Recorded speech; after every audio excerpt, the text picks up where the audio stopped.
a partir de agora. Convidamos você e sua família para ouvir a voz de Deus nesses últimos dias.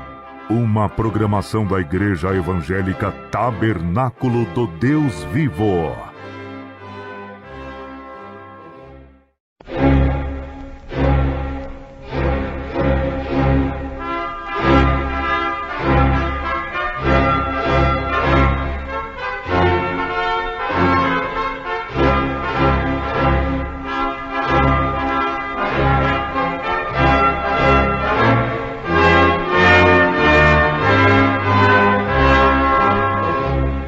Neste momento, Deus, através desta emissora, leva até você mais um programa de fé, com mensagens, hinos e orações a seu favor.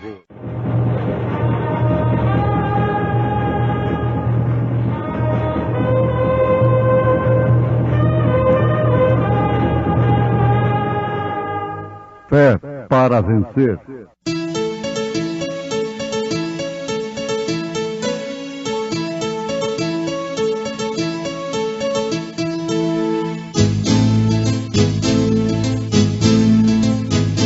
Mensageiro, Deus enviou seu profeta, seu profeta Este som de alarido retumbando está, E as águias de Deus, já voando estão. William Branham foi seu nome e Deus foi com ele. E a coluna de fogo sempre lhe seguiu. A palavra ele pregou, Com fidelidade. Eu sou a porta. Se alguém entrar por mim, salvar-se-á, e entrará e sairá, e achará pastagens.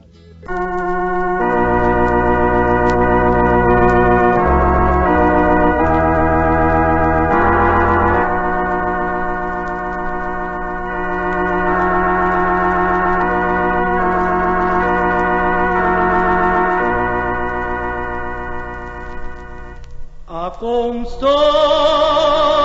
eficaz em Cristo Jesus, para aquele que deseja andar na luz, se o buscar e na hora da tribulação, Ele vem dar consolo ao teu coração.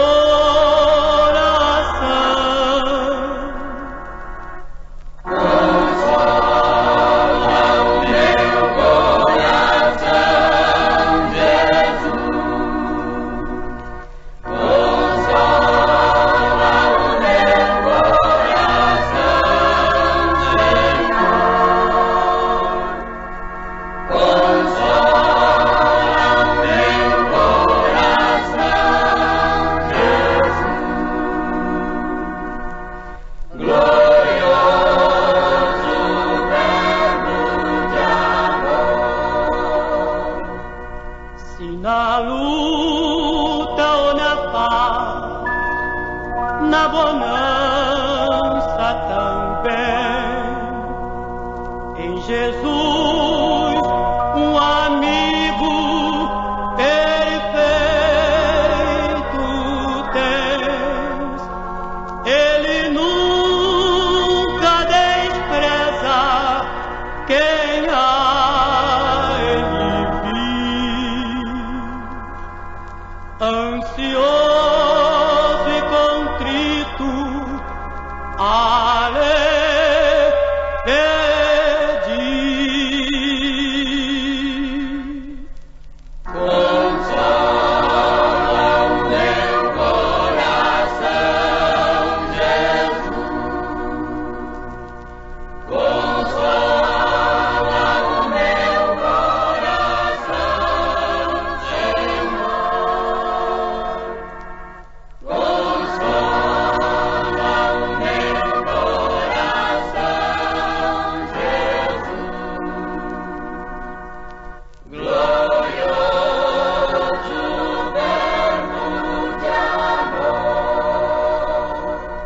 consola o meu coração, Jesus, consola o meu coração, Senhor, consola o meu coração, Jesus, glorioso Verbo de amor.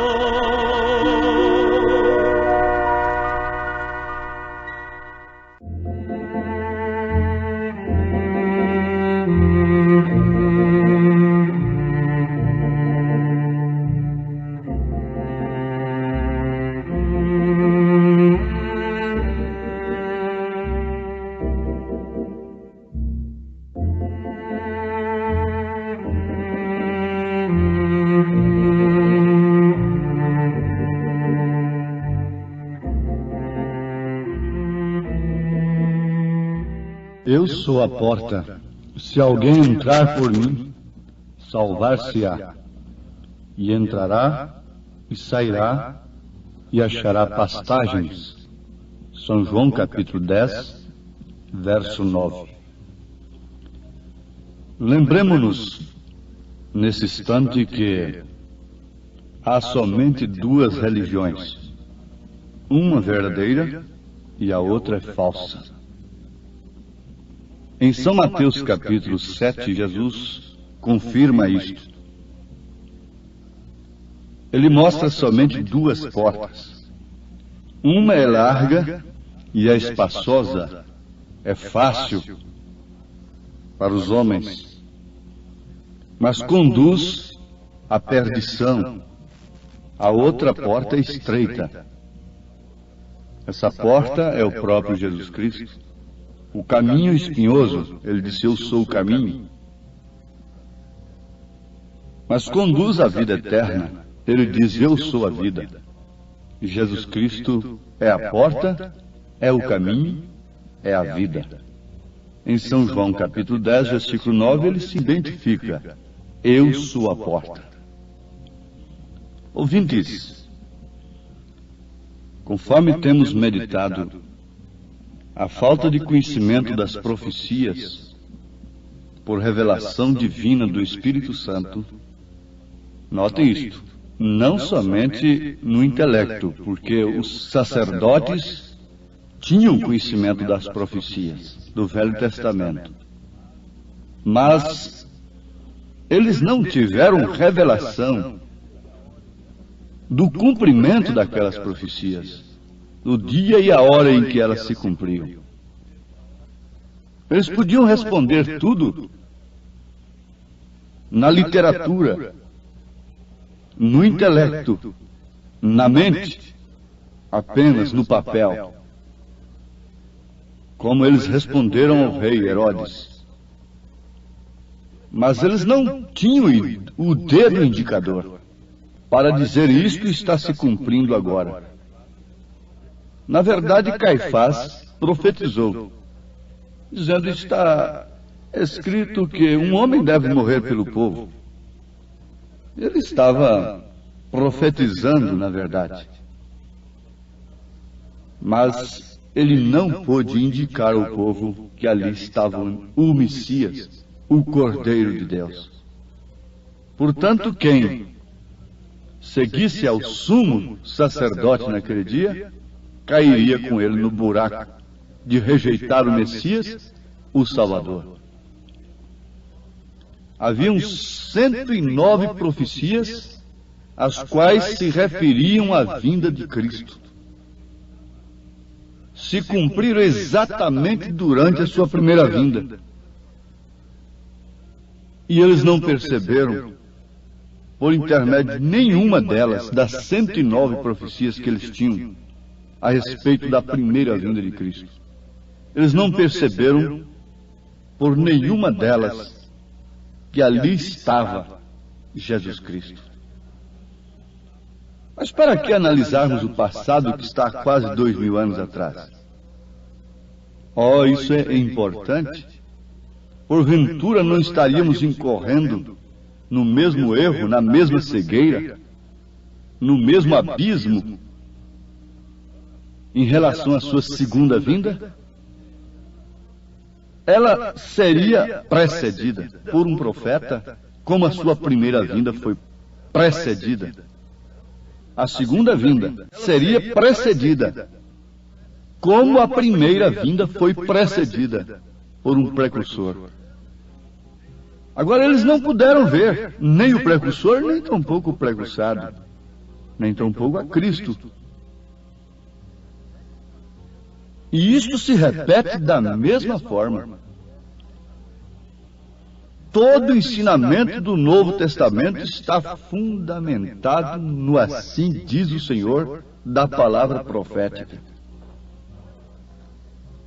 Não se pode compreender como foi possível que aqueles que ensinavam a Escritura, os líderes religiosos daquela época, não reconhecessem o cumprimento das Escrituras. Eles criam e pregavam sua própria interpretação e esperavam que Deus cumprisse aquilo. Nós agora vamos fazer uma pergunta. A história se repete em nosso tempo? A vinda de Jesus Cristo é pregada, maravilhosos cultos se realizam, mas a palavra revelada de Deus para este tempo passa despercebida tanto quanto passou naquele dia. Isso não lhe dá temor? Não te leva a beliscar a consciência? Para perceber, despertar-se em relação à hora em que estamos vivendo? Eles não tinham a revelação e não queriam que os outros tivessem. Eles, ao invés de dar glória a Deus por Jesus Cristo ter feito por um moço que nasceu cego, o que eles não fizeram durante todos os anos que aquele homem viveu, cego de nascença. Eles não fizeram nada por aquele homem. A única coisa que puderam fazer foi expulsá-lo da sinagoga, porque teve os seus olhos abertos por Jesus. Não é outra coisa que fazem agora. Deixa os seus olhos serem abertos. Deixa o colírio que Jesus promete em Apocalipse 3, versículo 18, cair nos seus olhos, para ver se você não será expulso da sinagoga. Deixa você pedir o seu batismo em nome do Senhor Jesus Cristo. Deixa Jesus mostrar isso para você na Bíblia, em Atos dos Apóstolos. Atos do Espírito Santo, portanto. O mesmo Espírito Santo que estava em Mateus, quando escreveu São Mateus 28, 19, estava em São Pedro e em todos eles em Atos dos Apóstolos. Pelo contrário, com mais segurança, o Espírito Santo já estava neles mesmo. Era no Atos dos Apóstolos. Era depois do Pentecostes, para revelar justamente aquilo que Jesus tinha falado para eles. Porque ele disse: a vós vos é dado conhecer o reino dos céus, mas a eles não. Ali no momento se referindo aos judeus. E agora se refere a quem? Oh, amados, não se trata de uma polêmica. Isso não é ataque. Isso não é tentando aumentar um grupo apenas de organizados. Não. Fiquem onde estão. Simplesmente peçam a palavra de Deus. Peçam um batismo original. Creia nas profecias. Creia em Elias. O homem que teve os seus olhos abertos não pediu para sair da sinagoga, mas eles o expulsaram. Jesus Cristo está dizendo: eu sou a porta, não as portas. Ele disse: há uma porta larga, um caminho espaçoso que conduz à perdição. Como a porta estreita, o caminho espinhoso, a vida eterna, se referem à mesma pessoa que Jesus, a porta larga O caminho espaçoso e a perdição se referem também à mesma coisa. É a falsa religião. Conforme nós já observamos, ela, como sacerdotes, só fala em boas coisas. Eles liam salmos, cantavam salmos e pregavam o Velho Testamento. E se alguém desobedecesse um mandamento, eles apedrejavam. Mas, no entanto, eles caíram no maior juízo do que todos os demais, do que todas as prostitutas que eles haviam apedrejado antes de Jesus Cristo. Eles caíram num juízo muito maior do que todos os ladrões que eles mataram. Sim, porque das 109 profecias que contém no Velho Testamento acerca da primeira vinda de Jesus, eles não puderam ter a revelação do cumprimento delas. Embora Jesus, fazendo tudo, mostrando através das obras que ali estava aquele profetizado, que os profetas vaticinaram, ali estava o filho da Virgem que concebeu, por obra e graça do Espírito Santo. Mais uma vez vamos interrogar: a história se repete em nosso tempo ou não? A vinda de Jesus Cristo é pregada, maravilhosos cultos se realizam, mas a palavra revelada de Deus para esse tempo passa despercebida. Sim, meus amados, vamos reafirmar mais uma vez: não queremos aumentar o nosso grupo, não queremos manufaturar a quem quer que seja, não somos proselitistas, somos irmãos em Cristo. Por isso desejamos mostrar todas estas verdades para os filhos de Deus. Deus enviou Elias, Deus enviou um mensageiro agora neste século, e todos precisam conhecer a sua mensagem, independente de quem quer que seja. Você individualmente precisa conhecer a mensagem de Elias, que viria restaurar todas as coisas que o gafanhoto comeu durante as eras. Deixe-me dizer uma coisa: nosso Senhor Jesus Cristo não é um derrotado. Os homens proclamam abrir e fechar a porta que conduz a Deus, mas eles são mentirosos. São Paulo disse: seja todo homem mentiroso e Deus o único verdadeiro. Quando alguém diz, fala ao povo o seu próprio pensamento, Deus diz que ele é um mentiroso, porque Deus disse assim: os vossos pensamentos não são os meus pensamentos, e os meus pensamentos não são os vossos pensamentos. E você quer saber quem é o pensamento de Deus? É Jesus Cristo. Antes de ser uma palavra, é um pensamento. Você pensa e depois transforma aquilo em palavra. Por isso o Cordeiro foi sacrificado desde antes da fundação do mundo. Ele teve glória com o Pai antes da fundação do mundo. Como você estava nos lombos de seu pai antes mesmo dele conhecer sua mãe, também nós estávamos em Deus. O Filho estava no Pai, no seio do Pai. O unigênito do Pai o faria conhecer, se encarnaria, era Deus em carne. Para que Deus se fez homem? Para que o homem se fizesse Deus.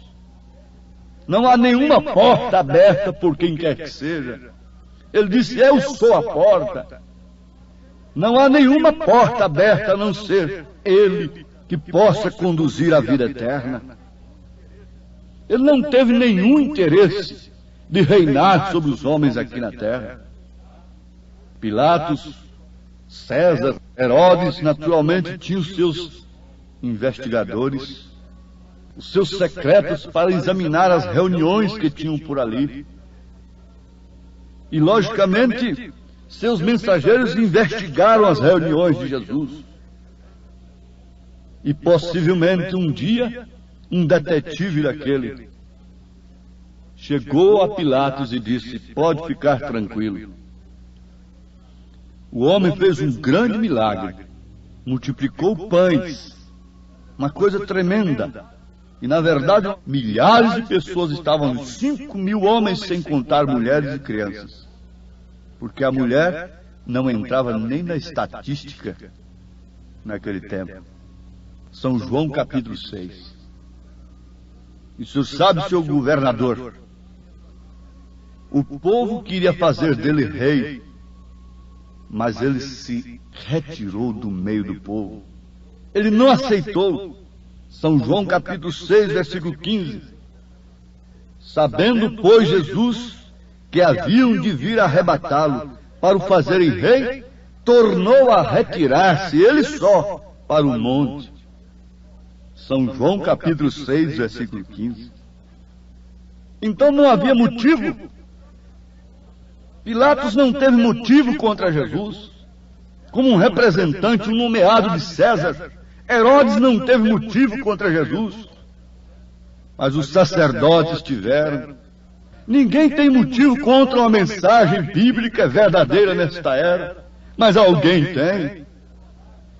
Tem muito o que falar, tem muito o que escrever contra ela, porque Jesus disse que eles têm que ficar na porta do céu. Não entram e nem deixam aqueles que querem entrar, entrarem. Mas uma coisa é certa, Jesus disse, mesmo em São João capítulo 10, versículo 27, as minhas ovelhas ouvem a minha voz, e eu conheço-as, e elas me seguem, e dou-lhes a vida eterna, e nunca hão de perecer, e ninguém as arrebatará da minha mão. Sim, meus amados, ele deixou a sua igreja preparadinha, e voltou, ele diz, eu vou e venho para vós. Portanto, não era uma segunda nem terceira pessoa, era o próprio Deus se manifestando através da igreja. Era o Espírito de verdade que o mundo não pode conhecer, o mundo religioso, mas eles conheceram, que voltaria sobre os apóstolos, os quais escreveram o Novo Testamento, sempre se referindo às palavras dos profetas. Pedro, Paulo, João, sempre se referindo às palavras do profeta. No Novo Testamento encontramos 845 citações do Velho Testamento, confirmando as palavras do profeta. E por último, Paulo chegou a dizer que a igreja do Senhor Jesus Cristo está edificada sobre o fundamento dos apóstolos e dos profetas, sendo ele mesmo, Cristo Jesus, a pedra angular, aos Efésios capítulo 2, versículo 20. Crê você no poder de Deus? Crê você na palavra do Senhor? Crê você em Jesus Cristo? Crê você na palavra dos profetas? Crê você na palavra dos apóstolos? Olha, qual foi a porta que eles apresentaram. Veja qual título tinha sobre ela. Veja se ela foi convidativa para os homens da terra. Qual foi a porta apresentada pelos apóstolos? Ó ouvintes, a bênção de Deus não é simplesmente uma cura divina. Você recebe uma cura aqui e fique sabendo, você vai para a sepultura do mesmo jeito depois. Mas se você recebe essa grande bênção da divina revelação da palavra do Senhor, você nunca morrerá. Quem prometeu isso foi Jesus. Nunca morrerá. Aquele que crê em mim nunca morrerá, disse Jesus. E ainda que esteja morto, viverá. Crê você nesta bênção? Recebe no seu coração? Ó Senhor Deus, abençoa nesse instante esta pessoa que abriu seu coração para a tua palavra, em nome de Jesus Cristo. Amém.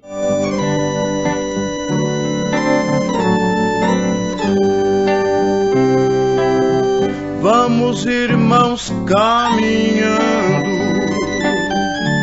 que a jornada é longa,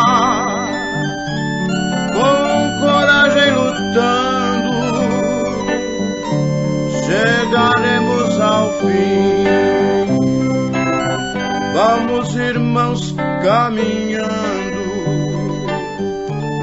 que a jornada é longa, com coragem lutando, chegaremos ao fim.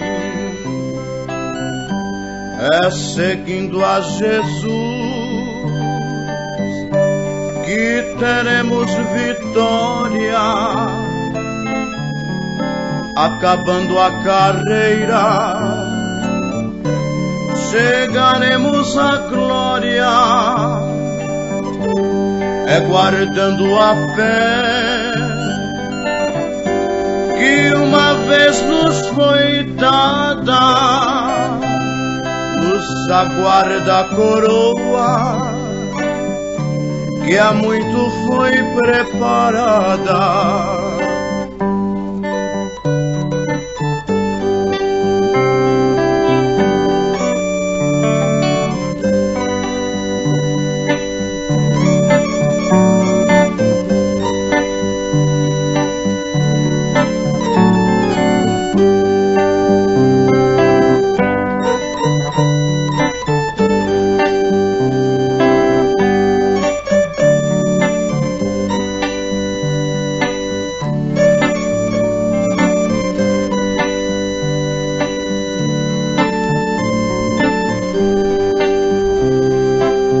É seguindo a Jesus que teremos vitória, acabando a carreira, chegaremos à glória. É guardando a fé que uma vez nos foi dada, nos aguarda a coroa que há muito foi preparada.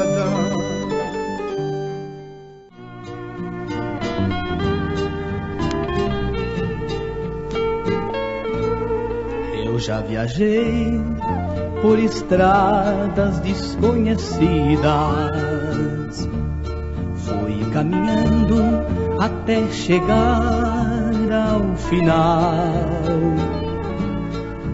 A minha alma violentada e ofendida, num caminho que era estrada do mal. Mas Jesus estendeu-me a sua mão. Eu não sabia que Jesus era tão bom. Hoje alegre está meu coração. Jesus Cristo deu-me a paz e o perdão. Cantando vou ao Senhor da salvação, por ter tirado minha alma da escuridão. A ti, ó Deus, eu cantarei de coração. Eu venho a ti hoje cantar nova canção.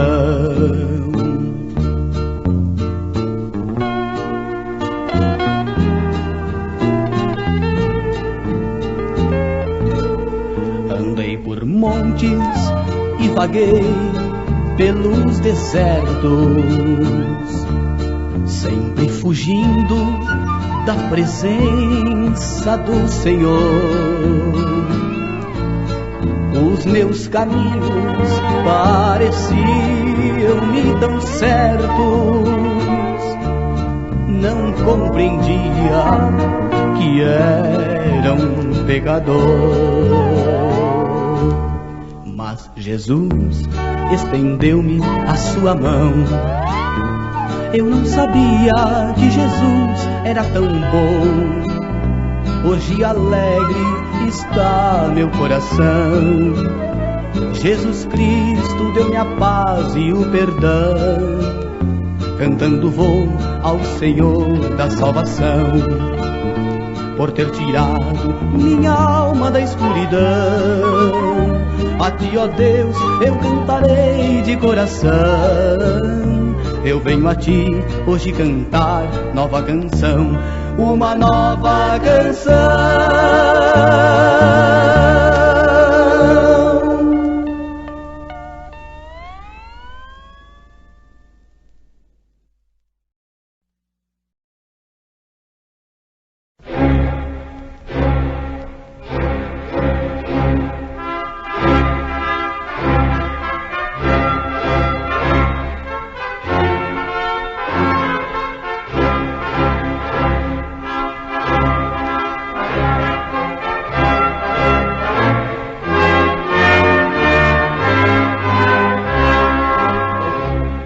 Neste momento, Deus, através desta emissora, leva até você mais um programa de fé, com mensagens, hinos e orações a seu favor.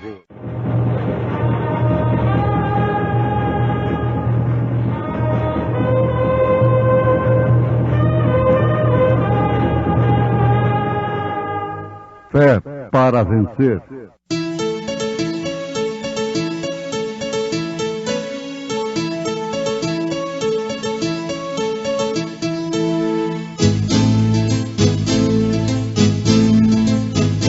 Mensageiro Deus enviou seu profeta, seu profeta é. Este som de alarido retumbando está, retumbando está. E as águias de Deus, e as águias de Deus Já voando estão, já voando estão. William Branham foi seu nome e Deus foi com ele, e Deus foi com ele.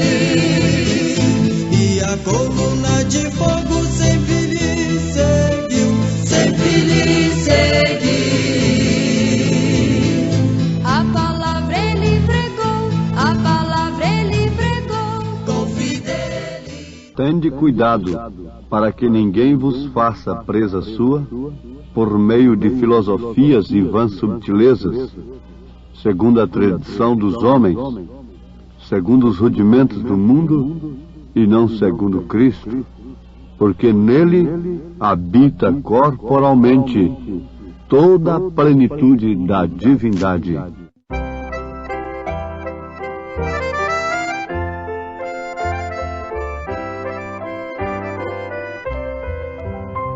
Além, muito além, no céu eu tenho um lar de paz e amor, que o meu Salvador foi pra mim preparar. Além das estrelas, além do luar, em ruas de ouro eu vou passear. Esta é a esperança que tenho sem fim, de ver a cidade sorrindo pra mim. Além, muito além, no céu eu tenho um lar de paz e amor, que o meu Salvador foi pra mim preparar.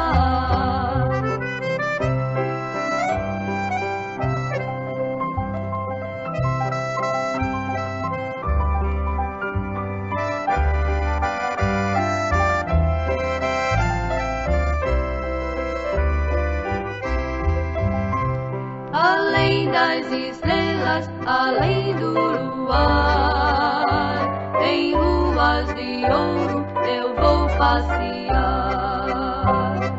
Esta é a esperança que tenho sem fim, de ver a cidade sorrindo pra mim. Esta é a esperança que tenho sem fim, de ver a cidade sorrindo pra mim.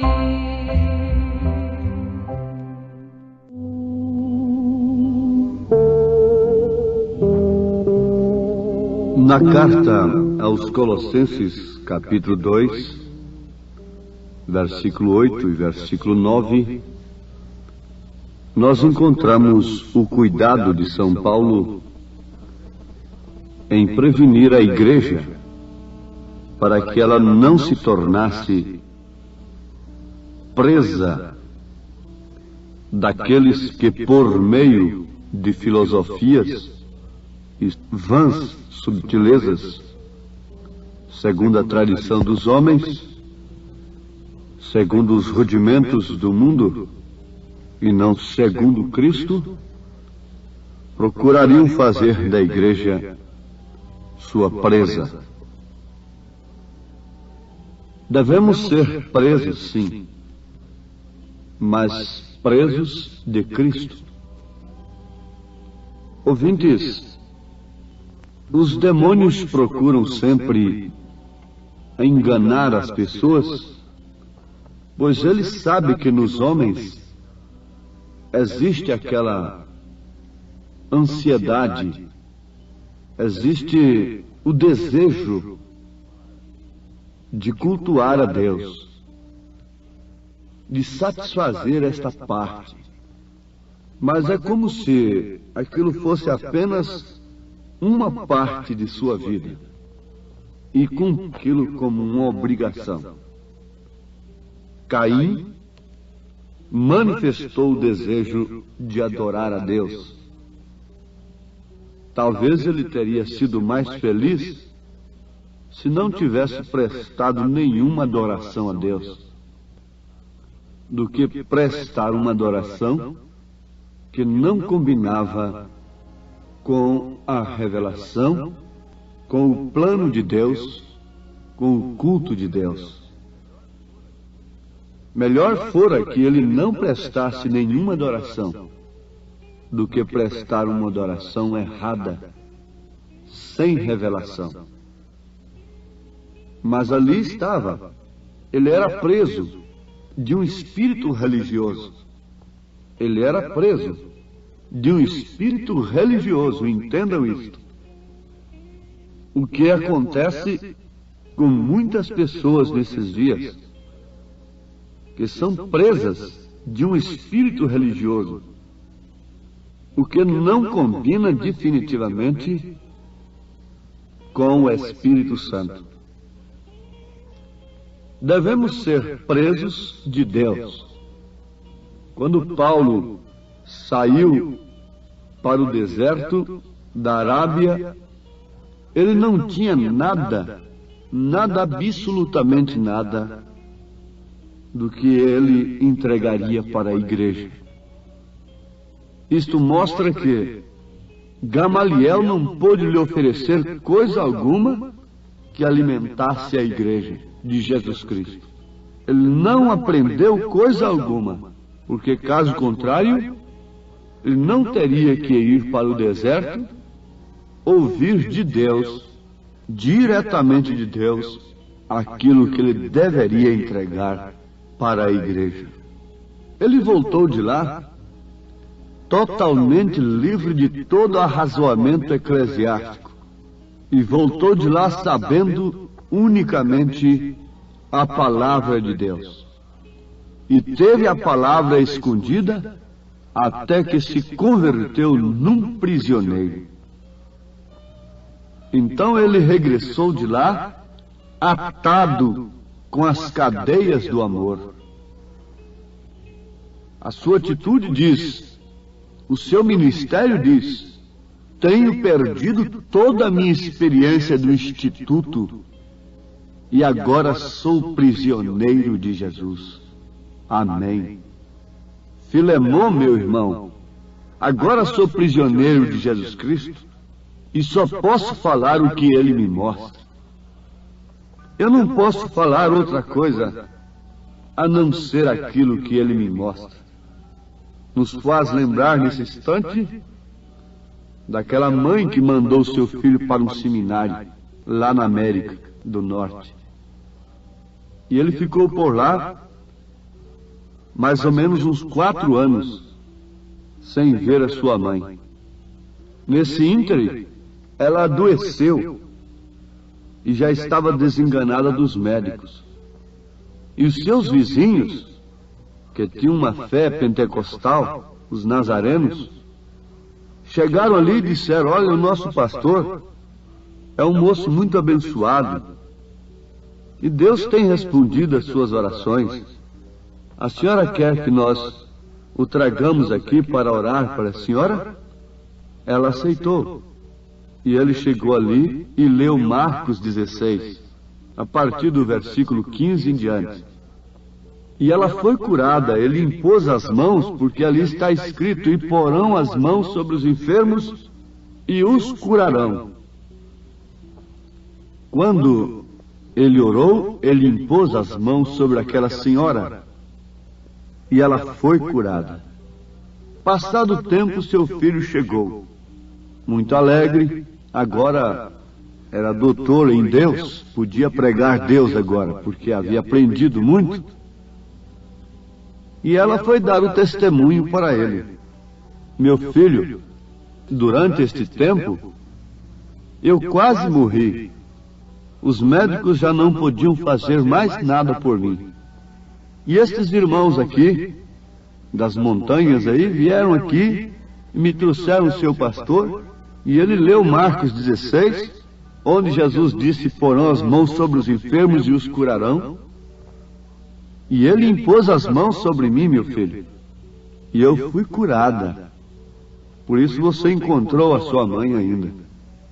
Ele disse: ó, mamãe, eu aprendi no seminário que essas escrituras são apócrifas. Isso foi incluído na Bíblia, foi lá no Vaticano. Isso não é inspirado. Ela disse: meu filho, se isto não é inspirado, me curou, e se fosse inspirado, hein? Mas nós queremos ilustrar aqui, ouvintes, é o seguinte, que quando Paulo voltou da sua preparação, foi totalmente diferente daquele moço que voltou para sua mãe. Ele voltou dizendo: porque eu recebi do Senhor o que também vos ensinei.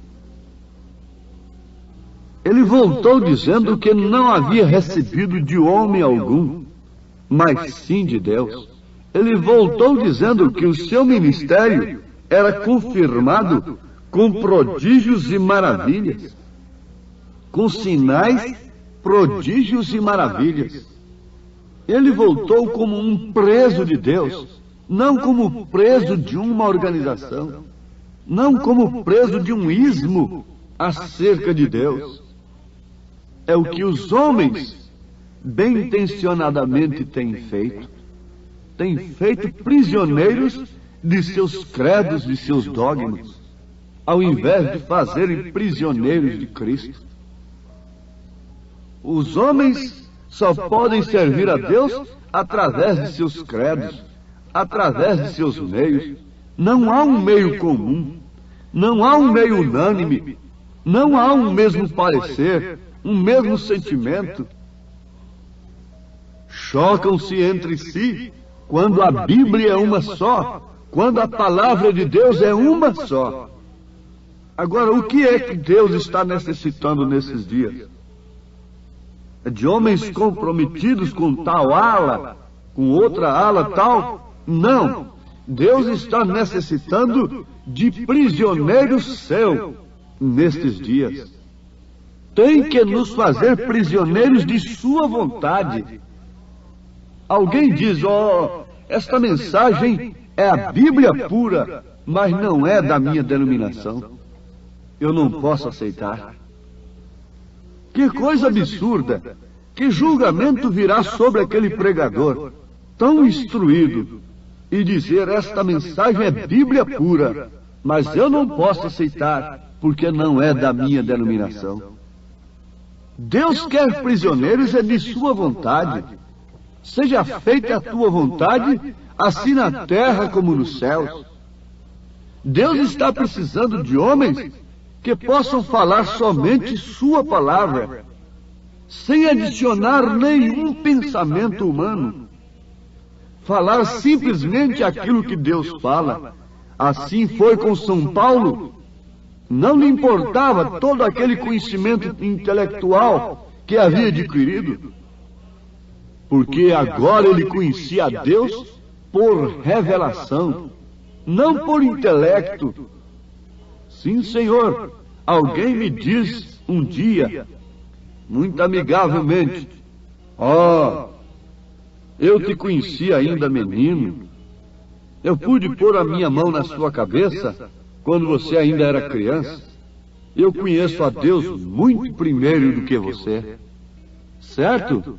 Eli também conhecia a Deus muito primeiro do que Samuel. Mas Deus não considerou Israel pelo que ele fora no passado, mas sim pelo que ele era no presente.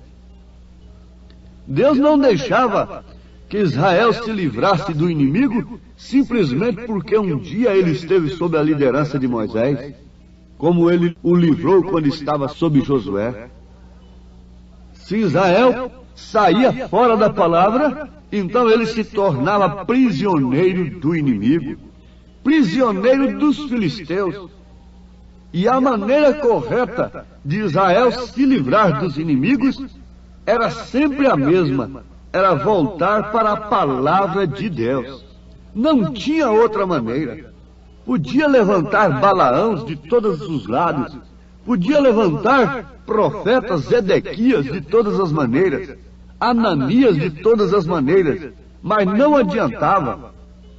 Quando Jeremias disse que seria 70 anos o cativeiro, o Ananias saiu dali dizendo que era só 2 anos de cativeiro. Agora veja, como aquela denominação de Ananias era mais favorável para o povo e era mais preferida, porque Jeremias dizia que eram 70 anos e Ananias dizia que era apenas 2 anos de cativeiro. Logicamente, Ananias caía mais na graça do povo natural, dos crentes naturais, que afrouxava o Evangelho, que frouxa o Evangelho, que frouxa a sã doutrina. Estes pregadores, eles caem mais na graça do povo, enquanto que Jeremias sustentava que seriam 70 anos o cativeiro, Ananias sustentava que seria apenas 2 anos. Mas os 2 anos se passaram e os 70 anos se cumpriram. Jeremias falou pela boca do Senhor, o Senhor falou pela boca de Jeremias. Ananias, com toda a sua moralidade, com todas as suas características de pregador, não passou de um falso profeta. Foi o mesmo que aconteceu com Zedequias. Agora, se nós pudéssemos analisar, nesta hora em que estamos vivendo, quem é que está apresentando a estrada mais estreita, o caminho mais espinhoso para o céu, nós poderíamos atentar e discernirmos em tempo quem é o falso profeta e quem é o verdadeiro profeta. Contudo, meus irmãos, que ensina o povo, pregar a mensagem do profeta e levar o povo à preparação para o rapto, não é simplesmente estar dizendo: ó mulheres, vocês não podem fazer isso. Ó homens, vocês não podem fazer isso. E estar vigiando as pessoas. Não. Não é isto. É uma ponte que já temos passado. A unicidade, o batismo em nome de Jesus Cristo, já temos passado por esta ponte. E cremos perfeitamente que somos vozes do Senhor. E que interessa para a noiva nesse instante não é a minha voz, não é a voz de um homem ali, por mais eloquente que ele pregue, ainda que ele emocione as pessoas, ainda que ele saiba citar a mensagem toda de cor, mas o que está alimentando a noiva é a voz do noivo, é o sussurrar do noivo, no seu ouvido, no seu coração, porque os ouvidos da noiva estão aguçados, estão abertos, estão atentos para que o Espírito diz nesse instante? Qual é a novidade que temos para este momento? A cada momento a ciência apresenta uma novidade. A cada instante você encontra na loja mais um objeto, um aparelho elétrico para o seu conforto.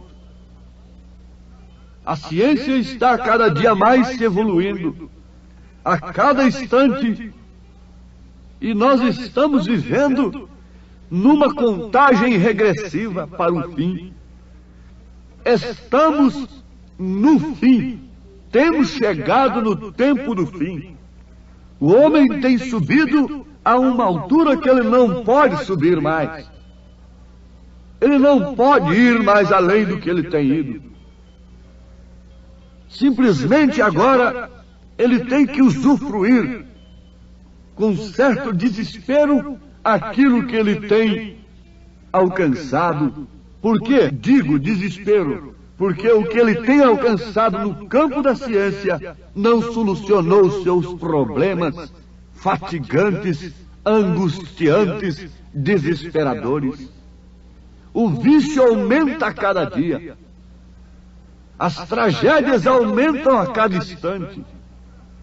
Pai contra filho, filho contra pai, reino contra reino, nações contra nações. E o amor tem se esfriado, o interesse das coisas materiais, a ambição, o espírito de aquisição, o espírito de sedução, tem dominado os homens. E o que nós precisamos mais para vermos que estamos no fim? De que maneira um verdadeiro pregador poderia pregar nesses dias? Qual seria a mensagem verdadeira de um homem verdadeiro de Deus? Seria que eu orei por você e você foi curado? Seria testemunhos de cura? São falsos profetas, são falsos ensinadores, são simplesmente analgésicos. E eu não me interesso por um analgésico nesta hora. O evangelho analgésico não lhe interessa, porque logo este efeito passará e você estará sofrendo a grande dor da decepção de ter ficado neste mundo fora do arrebatamento.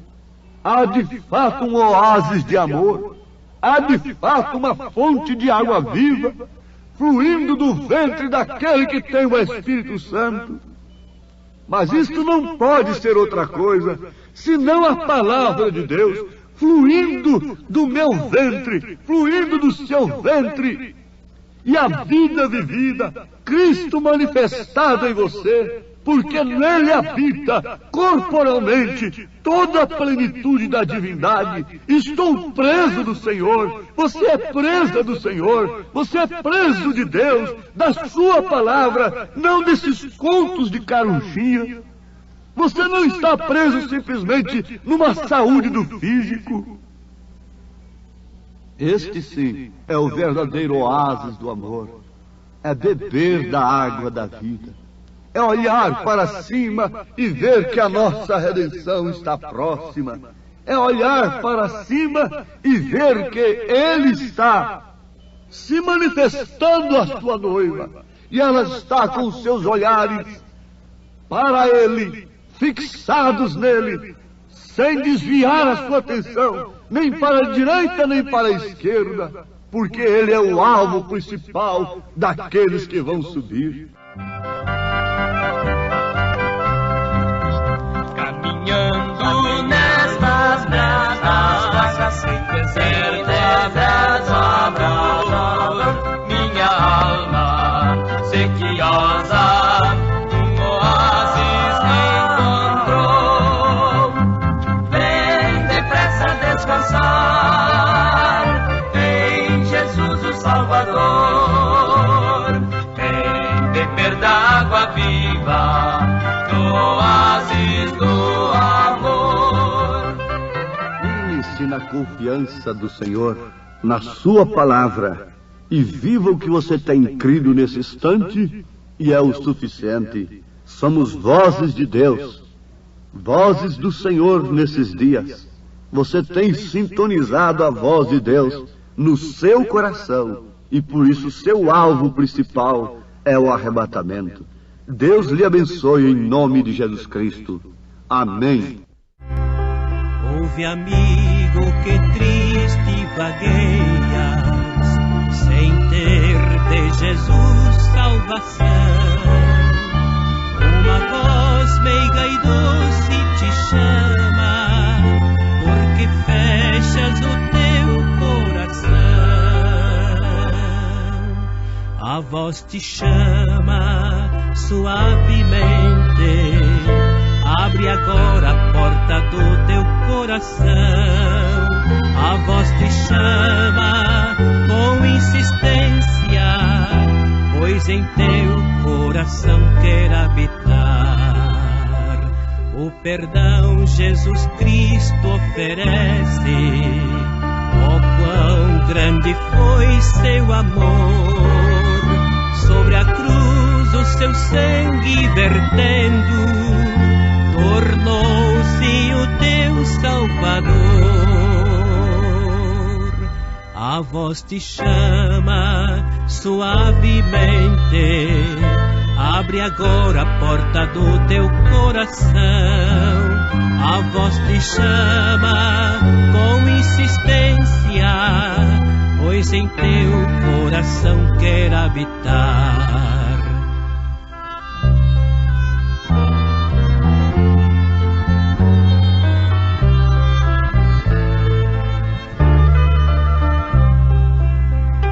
Esta voz que tão meiga te chama, em breve há de silenciar, e então será tarde, ó amigo, sozinho tu has de ficar. Jesus convida suavemente, queres tu a ele hoje aceitar? De manso bate a tua porta, pois em teu coração quer habitar.